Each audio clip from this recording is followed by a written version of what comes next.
furent dans l'étonnement de ce que leur disaient les bergers. Marie gardait toutes ces choses et les repassait dans son cœur. Et les bergers s'en retournèrent glorifiant et louant Dieu pour tout ce qu'ils avaient entendu et vu, et qui était conforme à ce qui leur avait été annoncé. Le 8e jour, auquel l'enfant devait être circoncis étant arrivé, on lui donna le nom de Jésus, nom qu'avait indiqué l'ange avant qu'il fût conçu dans le sein de sa mère.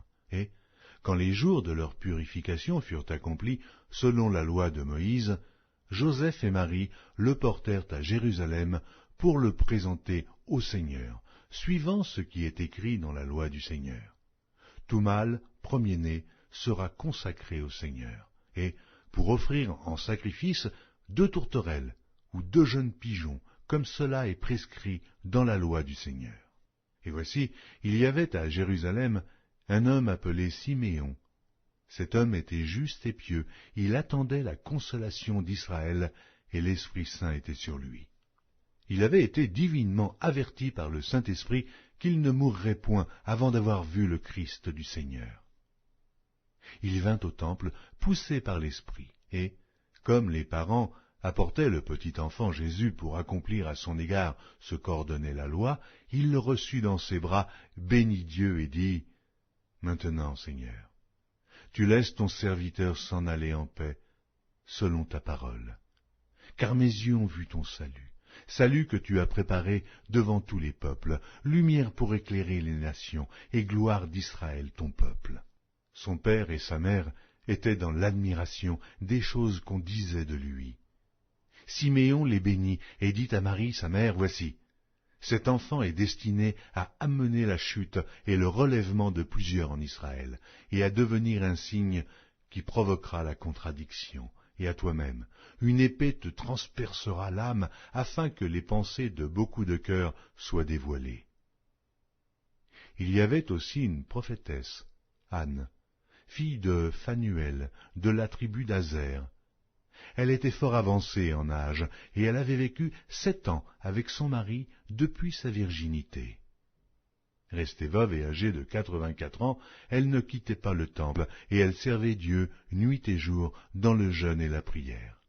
Étant survenue, elle aussi à cette même heure, elle louait Dieu, et elle parlait de Jésus à tous ceux qui attendaient la délivrance de Jérusalem. Lorsqu'ils eurent accompli tout ce qu'ordonnait la loi du Seigneur, Joseph et Marie retournèrent en Galilée, à Nazareth, leur ville. Or l'enfant croissait et se fortifiait, il était rempli de sagesse, et la grâce de Dieu était sur lui. Les parents de Jésus allaient chaque année à Jérusalem, à la fête de Pâques. Lorsqu'il fut âgé de 12 ans, ils y montèrent selon la coutume de la fête. Puis, quand les jours furent écoulés et qu'ils s'en retournèrent, l'enfant Jésus resta à Jérusalem.